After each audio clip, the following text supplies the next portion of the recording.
مسرت کے ساتھ، محبت اور عقیدت کے ساتھ بارگاہ رسالت میں آپ صلی اللہ تعالی علیہ وآلہ وسلم میں درود و سلام پڑھنے کی توفیق عطا فرمائے۔ یاد رکھیں صحابہ کرام علیہم رضوان اس کائنات کی وہ عظیم ترین ہستیاں ہیں جنہوں نے آقا کریم علیہ الصلوۃ والسلام کو حالت ایمان میں دیکھا اور اسلام کی مدد کی۔ اللہ تعالیٰ نے ان کی برکت سے ہم تک صحیح معنوں میں اسلام پہنچایا، اور یہ وہ چمکتے ہوئے روشن ستارے ہیں کہ جو انسان طریقیوں میں بھٹک جاتے ہیں، گمراہی کی وادیوں میں اتر جاتے ہیں، ان روشن ستاروں کی برکت سے اللہ ہدایت عطا فرما دیتا ہے۔ نبی کریم صلی اللہ تعالی علیہ وسلم نے اپنے صحابہ کے بارے میں خود ارشاد فرمایا، اصحابی کالنجوم فبأی اقتدیتم اہتدیتم۔ فرمایا لوگو میرے صحابہ ستاروں کی مانند ہیں، تم ان میں سے جس کی بھی پیروی کرو گے، اقتداء کرو گے، اللہ تمہیں ہدایت عطا فرمائے گا۔ اور صحابہ نے اسلام کے لیے بڑی قربانیاں، ہم نے کیا قربانیاں دینی ہیں، ہم تو صرف باتیں بناتے ہیں۔ صحابہ نے قربانیاں دی ہیں، یقین مانے۔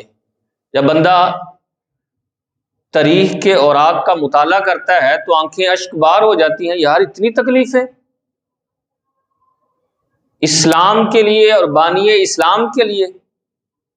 تابعین نے صحابہ اکرام سے کہا نا، یار تم نے صحیح طرح سرکار کی تعظیم نہیں کی، خدمت نہیں کی، اگر ہم سرکار کے زمانے میں ہوتے تو سرکار کو پھولوں کی سیج پر رکھتے۔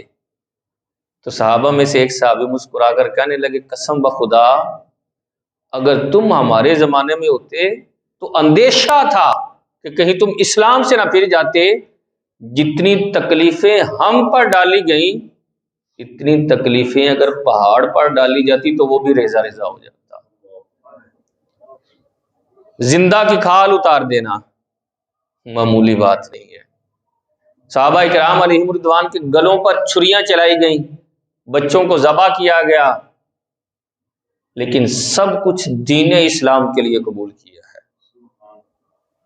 بڑی بڑی قربانیاں ہیں اس مقدس جماعت کی قربانیوں کی وجہ سے ہی اللہ نے فرمایا کہ رضی اللہ عنہم ورضوا عنہ، اللہ ان سے راضی ہے اور وہ اللہ سے راضی ہے۔ اللہ اللہ، جو رب خود اپنی رضا کا مزدہ بیان کر رہا ہے، جن کے لیے خودی کو کر بلند اتنا کہ ہر تقدیر سے پہلے خدا بندے سے خود پوچھے بتا تیری رضا کیا ہے۔ اسی کو کہتے ہیں کہ اللہ بندے سے خود پوچھے، خود کہے کہ میں تجھ سے راضی ہوں۔ اس قدر یہ مقدس مبارک جماعت ان مقدس ہستیوں میں سے ایک ہستی حضرت امیر معاویہ رضی اللہ تعالی عنہ کی ہے۔ یہ اسلام کے پہلے بادشاہ اور یہودیت اور نصرانیت کو دھول چٹانے والے، جن کے دور خلافت میں اسلام کو بڑی ساری فتوحات حاصل ہوئیں، یہ واحد خلیفہ ہیں جنہوں نے 40 سال سے زیادہ خلافت کی ہے۔ 22 رجب المرجب کو آپ کا یوم وصال، آپ کا یوم عرس ہے۔ آج 21 رجب المرجب ہے، یعنی آج مغرب کی نماز سے لے کر کل مغرب تک آپ رضی اللہ تعالی عنہ اپنے بارے میں خود بیان کرتے ہوئے بھی بیان فرماتے ہیں، ویسے تو میں صلح حدیبیہ کے موقع پر سرکار کی شانیں دیکھ کر، آپ کے غلاموں کی آپ کا تعظیم کرنا دیکھ کر میں نے اسلام قبول کر لیا تھا، لیکن اس کا اظہار میں نے فتح مکہ کے دن کیا کہ میں مسلمان ہو چکا ہوں۔ اور نبی کریم صلی اللہ تعالی علیہ وسلم نے متعدد مقامات پر ان کے لیے دعائیں فرمائیں۔ اللہ اکبر۔ حضرت امیر معاویہ خود بیان کرتے ہیں کہ اللہ کے سونے محبوب علیہ الصلوۃ والسلام نے میرے لیے یوں بھی دعا فرمائی، اللہم اجعلہ ہادیا و مہدیا اہد بہ، اے اللہ معاویہ کو ہادی بنا دے، معاویہ کو مہدی بنا دے، یعنی ہدایت یافتہ، وحدی بھی، اور اس کے ذریعے لوگوں کو بھی ہدایت عطا فرما دے۔ ملا علی قاری رحمۃ اللہ تعالی علیہ کے بڑے شاندار لفظ ہیں، فرمایا واہ کیا کمال ہے جس کے لیے محبوب نے ہدایت کی دعا کی ہو، کیا اس کی ہدایت میں شک ہو سکتا ہے؟ پھر یار سرکار نے دعا فرمائی، اور دوسری جگہ پھر یوں بھی دعا فرمائی نبی کریم صلی اللہ تعالی علیہ وسلم نے، اللہم علمہ الکتاب والحساب، اے اللہ معاویہ کو حساب کا اور کتاب کا علم عطا فرما دے، ومکن لہ فی البلاد، اور اپنے شہروں کی حکومت عطا فرما، واقعل عذاب، اور اسے عذاب سے بھی محفوظ فرما دے۔ کہتے ہیں جب سرکار نے یہ دعا فرمائی نا، ومکن لہ فی البلاد، اور اسے شہروں کی حکومت عطا فرما، تو اب مجھے یقین ہو چکا تھا کہ اللہ مجھے حکومت عطا فرمائے گا۔ بلکہ اماں عائشہ صدیقہ کی یہ روایت معجم الاوسط کے اندر بھی ہے، اور مسند امام اعظم کے اندر، مسند امام احمد بن حنبل کے اندر بھی یہ روایت نقل ہے۔ اماں عائشہ صدیقہ طیبہ طاہرہ رضی اللہ تعالی عنہ بیان کرتی ہیں کہ آقا کریم علیہ الصلوۃ والسلام حضرت ام حبیبہ کے گھر میں تھے، تو کسی نے دروازے پر دستک دی تو سرکار نے فرمایا ام حبیبہ دیکھو تو پوچھو تو کون؟ تو حضرت ام حبیبہ نے پوچھا کون؟ کہا میں معاویہ۔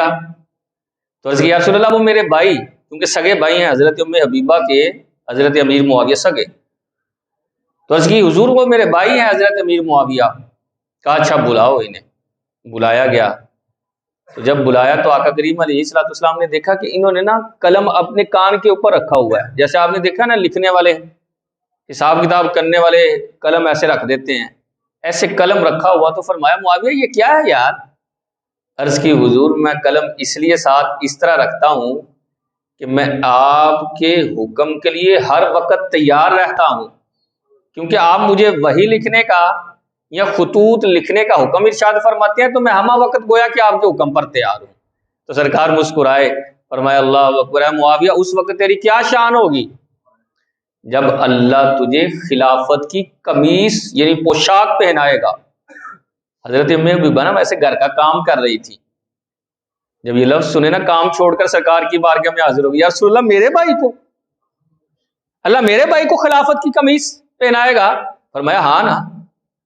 تو خوشی سے پھر دوبارہ سوال کر دیا، یا رسول اللہ واقعی امیر معاویہ کو؟ سرکار مسکرا کر فرمانے لگے ہاں ام حبیبہ، اللہ اسے خلافت کی پوشاک پہنائے گا، لیکن اس میں آزمائش ہوگی، آزمائش۔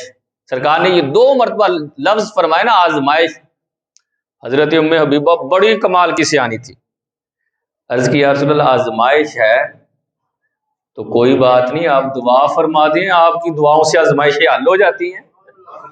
اللہ فرمایا اچھا ٹھیک ہے، پھر ہاتھ اٹھا، چل بھئی امیر معاویہ تو بھی ہاتھ اٹھا۔ اللہ کے سونے محبوب نے ہاتھ اٹھایا، اے اللہ معاویہ کو ہدایت پر ثابت قدمی دینا، اسے ہلاکت سے محفوظ فرمانا، اور اسے دنیا اور آخرت کے عذاب سے محفوظ فرما کر اپنی مغفرت عطا فرما دینا۔ نبی کریم صلی اللہ تعالی علیہ وسلم نے باقاعدہ، بلکہ دوسری روایت ابن عساکر کی ہے، یہ تو معجم الاوسط کی تھی، ابن عساکر کی کیا روایت ہے؟ اللہ اکبر۔ نبی کریم صلی اللہ تعالی علیہ وسلم تشریف لائے تو دیکھا حضرت ام حبیبہ کے گھر میں سرکار تشریف لائے تو دیکھا کہ کوئی چادر اوڑھ کر سو رہا ہے۔ سرکار نے فرمایا ام حبیبہ یہ کون ہے؟ اس کے رسول اللہ یہ میرا بھائی معاویہ ہے۔ فرمایا اچھا ام حبیبہ ایک بات پوچھوں؟ عرض کی حضور پوچھے نا۔ فرمایا تم اپنے بھائی سے محبت کرتی ہو؟ عرض کی یا رسول اللہ وہ کون سی بہن ہوگی جو اپنے بھائی سے محبت نہ کرتی ہو، اور پھر جس کا معاویہ جیسا بھائی ہو؟ میں یقیناً اس سے بہت پیار کرتی ہوں۔ اللہ کے سونے محبوب کے لفظ سنیے گا، فرمایا سن لو ام حبیبہ میں بھی معاویہ سے پیار کرتا ہوں۔ اگلے لفظ بڑے شاندار ہیں، سنیں۔ فرمایا میں معاویہ سے پیار کرتا ہوں اور ہر اس شخص سے پیار کرتا ہوں جو معاویہ سے محبت کرتا ہے۔ اللہ اکبر، بڑی خوش ہوئی۔ جب حضرت ام حبیبہ خوش ہوئی نا تو سرکار نے فرمایا تمہیں اس سے بھی اگلی بات نہ بتاؤں؟ تو اس کے رسول اللہ بتائیں نا۔ پھر تو سرکار صلی اللہ تعالی علیہ وسلم نے فرمایا ام حبیبہ، آسمان میں جو فرشتوں کے سردار ہیں نا، جبرائیل اور میکائیل، یہ دونوں بھی معاویہ سے بڑی محبت کرتے ہیں۔ حضرت ام حبیبہ بہت زیادہ خوش ہوئی۔ سرکار کہتے ہیں پھر آخری بات، اینڈ والی ہی بات بتا دیتا ہوں تمہیں تاکہ تمہاری خوشی مزید دوبالا ہو جائے۔ فرمایا صرف جبرائیل اور میکائیل نہیں، بلکہ اللہ بھی معاویہ سے بہت پیار فرماتا ہے۔ صحابہ سے محبت اور صحابہ کے ساتھ عقیدت، یہ الحمدللہ اہل سنت کا عقیدہ ہے۔ میں نے پہلے بھی عرض کیا، عمل بعد میں آتا ہے، عقیدہ پہلے آتا ہے۔ اور عقیدے کے اندر اگر پیپلا پن آ جائے کسی صحابی کے بارے میں، کسی اہل بیت کے فرد کے بارے میں، انبیاء کے بارے میں، اولیاء کے بارے میں، تو انسان جو ہے وہ تباہی کی طرف چل پڑتا ہے۔ انسان اپنے ایمان کو سلب کرنے کی طرف چل پڑتا ہے، گویا کہ اس کا ایمان ضائع ہو جائے گا۔ تو اہل سنت کا بڑا سونا عقیدہ ہے یار، کہ سارے صحابہ سے بھی محبت کرنی ہے اور سارے کے سارے اہل بیت سے بھی پیار کرنا ہے۔ بغض، نفرت، عداوت یہ اہل سنت میں نہیں ہے۔